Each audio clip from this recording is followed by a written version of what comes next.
तर मित्रांनो, घरोघरी मातीच्या चुली या मालिकेच्या 11 जानेवारीच्या एपिसोडमध्ये खूप छान ट्विस्ट बघायला मिळतोय. आणि ट्विस्ट असा असणार आहे की ऐश्वर्याची आई सुमित्राला फोन लावते आणि 2 मिनिटं बोलायचं आहे, भेटायचं आहे असं सांगून तिला भेटायला बोलवते. त्या दोघी बोलत असताना तिथे ऐश्वर्या येते. ऐश्वर्याने मुद्दाम सुमित्राला भेटायला बोलवलेलं असतं, जेणेकरून ऐश्वर्या सुमित्रा या बोलतायत असा पुरावा सुमित्राच्या घरच्यांपर्यंत दाखवायचा आणि सगळे सुमित्रावरती डाऊट घेतील. सुमित्रा घरच्यांची सगळ्यांची भांडणं होतील, यासाठी ऐश्वर्याचा हा प्लॅन असतो.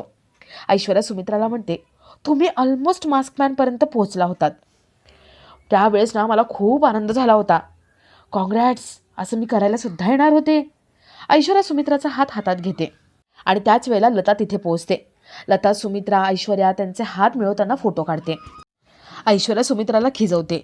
सुमित्राची फॅमिली आता बर्बाद होणार आहे, ती रस्त्यावर येणार आहे असं काही काही बोलते. सुमित्रा म्हणते, ऐश्वर्या, एक गोष्ट लक्षात ठेव, तू किती प्रयत्न केलेस ना तरीही तू रणदिवेंना तोडू शकणार नाहीस. थोड्या वेळाने सुमित्रा ऐश्वर्याला भेटून घरी येते. लता जानकीला बाहेर बोलून घेते आणि जानकीला म्हणते, जानकी, हे बघ, तुझी सासू आहे ना, मास्कमॅनशी हात मिळवणी करते. आपल्या घरातल्या सगळ्या बातम्या तुझी सासू त्याला पुरवते. सुमित्रा म्हणते, काय बोलताय तुम्ही, काही पण फालतू बोलू नका. लता फोटो दाखवते. लता म्हणते, बघ जानकी, विश्वास बसत नसेल ना तर बघ, तुझी आई त्या ऐश्वर्याला सामील आहे. आज भेटायला गेली होती तुझी आई आणि घरातले सगळे आरोप कोणावर लावत आहेत? माझ्या मायावरती. पण एक गोष्ट लक्षात ठेवा, माया माझी मुलगी आहे, ती असं चुकूनही करणार नाही. सुमित्रा म्हणते, जानकी, तुझ्या आईला सांगून ठेव, आपल्या घरातल्या प्रॉब्लेमपासून लांब राहायला सांग. जे झालंय ना सगळं ते तुझ्या आईमुळे झाले. जानकीची आई म्हणते, मी का लांब राहायचं? मी लांब राहणार नाही, हे माझ्या लेकीचं घर आहे. लता, सुमित्रा खूप भांडत असतात. जानकी त्या दोघींना थांबवण्याचा प्रयत्न करते, पण त्या काही थांबत नाही. जानकी बाजूला येते आणि मनात म्हणते, बास झालं, माझ्या भूतकाळाची ठिणगी माझ्या घराचा वनवा पेटवू देणार नाही. आता बघ, मी मास्कमॅनला शोधून काढणारच. मास्कमॅनची आता खैर नाही. जानकी पदर खोचते आणि घरातून बाहेर पडते. आता जानकीने तर मनावर घेतले मास्कमॅनला शोधायचं, पण हे सगळं होत असताना त्यांचं घर तर जाणार नाही ना. आणि जर घर गेलं तर मायाला ते कसं रस्त्यावरती आणतील हे बघणंही तेवढंच इंटरेस्टिंग असेल. तर ह्या सगळ्याची सुरुवात कशी होते ते थोडक्यात पाहू. तर मालिकेत आपल्याला असं बघायला मिळतंय की सगळे घरी आलेले असतात. अवंतिका म्हणते, मला माहिती आहे ना, हे मास्कमॅनला खबरा पोहोचवण्याचं काम आहे ना, ही माया करत असणार आहे, त्यासाठीच तर ती घराबाहेर गेली होती. जानकी म्हणते, अवंतिका, असं काही बोलू नकोस गं, शांत हो जरा. अगं, तिला काय वाटत असेल याचा विचार कर. अवंतिका म्हणते, वहिनी, आता मन सांभाळायची वेळ नाहीये. मकरंद कुठे आहे आणि तो आपल्या मागे का लागलाय हे लवकरात लवकर शोधून काढलं पाहिजे. आणि त्यासाठी आता हिला विचारायचंय, जा विचारायचंय. अवंतिका मायाला म्हणते, माया, तुला मी शेवटचं सांगते, तू कोणाकोणाला सांगितलंयस बाहेर जाऊन की आम्ही काय करणार आहोत? माया रडत असते. माया म्हणते, माझा या सगळ्याशी काही संबंध नाहीये. अवंतिका म्हणते, हो ना, मग दे मोबाईल तुझा, मला आता चेक करायचंच आहे. माया आपला मोबाईल देते. माया म्हणते, मला जर माझा खरेपणा सिद्ध करावा लागत असेल ना तर या घरात राहून काही फायदाच नाहीये. घ्या, करा माझा मोबाईल चेक, मी जाते इथून. मला माहिती होतं मी परकी आहे, पण कुठेतरी आपलेपणाची भावना होती. मी इथे राहिले होते आपलं म्हणून, पण तुम्ही सगळ्यांनी मला परकं केलं. मला आता इथे राहायचं नाहीये. मी या घरात राहिले तर मला अजिबात आवडणार नाही. मी जाते माझ्या आईवडिलांकडे. माया रूममध्ये बॅग भरायला जाते. इथे अवंतिका मायाचा मोबाईल चेक करते, पण मायाच्या मोबाईलमध्ये तसं काहीच दिसत नाही. फक्त आईबाबांना कॉल लावलं एवढंच दिसतं. जानकी म्हणते, अवंतिका, उगीच संशय घेतला तू. जानकी मायाशी बोलायला आतमध्ये जाते. इथे मायाने बॅग भरलेली असते. माया घर सोडून जात असते. लता तिला थांबवण्याचा प्रयत्न करते, पण माया काही थांबत नाही. जानकी मध्ये येते. जानकी मायाच्या हातातून बॅग ओढून घेते आणि जानकी म्हणते, अगं माया, जाऊ देत ना, अवंतिकाचं मनावरती घेऊ नको.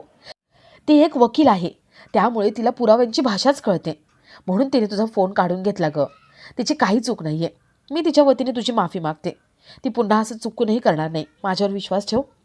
अगं, हे घर सोडून जाऊ नको. माया, तू या घरची आहेस, तू या घरात राहायचंयस, कुठेच जायचं नाही. मी मोठी बहीण या हक्काने तुला सांगते. हात जोडून माफी मागू का मी तुझी? माया म्हणते, नाही गं ताई, तू बोलली आहेस ना तर मी आता इथे राहते. मी नाही जाणार घर सोडून. जानकी मायाला मिठी मारते. मायाला तेच हवं असतं, तिथेच राहून सगळं कोण काय करते हे ऐकायचं असतं. तर थोड्या वेळाने सगळे बाहेर बसलेले असतात, विचारामध्ये असतात आणि तेवढ्यात तिथे एक माणूस येतो. तो गिराईक घेऊन आलेला असतो. तो घर दाखवायला लागतो. नाना त्या माणसाला थांबवण्याचा प्रयत्न करतात, पण तो माणूस काही थांबत नाही. तो नानांशी उद्धटपणे बोलत असतो आणि तो सगळ्यांना सांगतो की 10 दिवस, आता 10 दिवसात या घराचा लिलाव होणार. तुम्हाला जर लिलाव थांबवायचा असेल तर 50 कोटी रुपये आणून द्या. नाहीतर 10 दिवसांनी लिलाव होईल. आता गिराईक आले ना, त्यांना घर बघू द्या. तो माणूस त्या गिरायकांना घर दाखवतो. घरातल्या सगळ्यांची चिडचिड होत असते, राग येत असतो, पण कोणी काही बोलू शकत नाही. घर विकलं जात असताना कोणाला बघवलं जात नाही. तो माणूस गिरायकाला घर दाखवतो आणि निघत असतो. ऋषिकेश त्या माणसाला थांबवतो. ऋषिकेश त्या माणसाला म्हणतो, तुम्ही हा जो काही व्यवहार करताय तो व्यवहार कोणाच्या सांगण्यावरून करताय? तो माणूस म्हणतो, आमचे सर, मकरंद सर. ऋषिकेश म्हणतो, मला त्यांना भेटायचंय. तो माणूस म्हणतो, नाही, त्यांना भेटता येणार नाही, कारण ते फॉरेनला असतात आणि कोणी त्यांच्याशी भेटू शकत नाही, बोलू शकत नाही. ऋषिकेश म्हणतो, मग हा सगळा व्यवहार कोणाच्या जीवावर चाललाय? तुम्ही हा आपोआप करताय का, स्वतःच्या मनाने?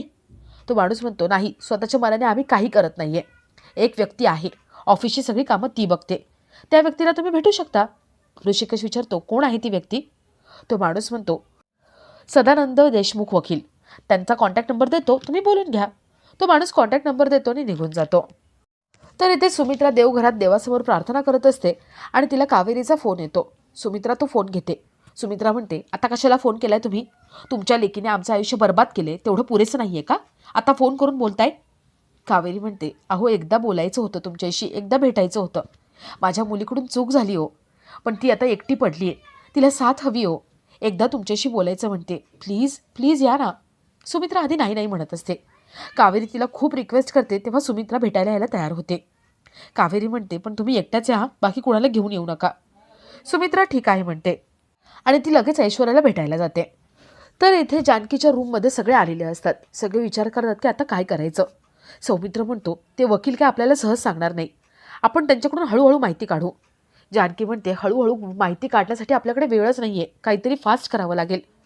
अवंतिका म्हणते, मी एक काम करते, मी त्यांच्या इथे जॉबसाठी जाते, मी तिथे जॉब करेल आणि हळूहळू माहिती सगळी काढून घेईल, म्हणजे डॉक्युमेंट एखादा जरी मिळाला तरी एमके कोण आहे हे आपल्याला कळेल. जानकी म्हणते, नाही हा अवंतिका, हे खूप रिस्की आहे, तू असं करायचं नाही. अवंतिका म्हणते, आपल्या घरासाठी मला रिस्क घ्यायची आहे, मी सगळं स्मार्टली हँडल करेल, तुम्ही काही काळजी करू नका. मी जाईल आणि शोधून काढेल की कोण करते हे सगळं. ऋषिकेश म्हणतो, अवंतिका तू जा, पण हो, आता हे काही आपल्यात बोलणं झालंय ना, ते आपल्या 5 जणांमध्येच राहायला हवं. आपलं काय ठरलंय, काय प्लॅन आहे, आपण पुढे काय करणार आहोत, हे आपल्या 5 जणांशिवाय कोणालाही कळता कामा नये, समजलं? ते सगळं ठीक आहे म्हणतात आणि पटकन आपल्या कामाला लागतात आणि आपलाचा हा भाग इथेच संपतो.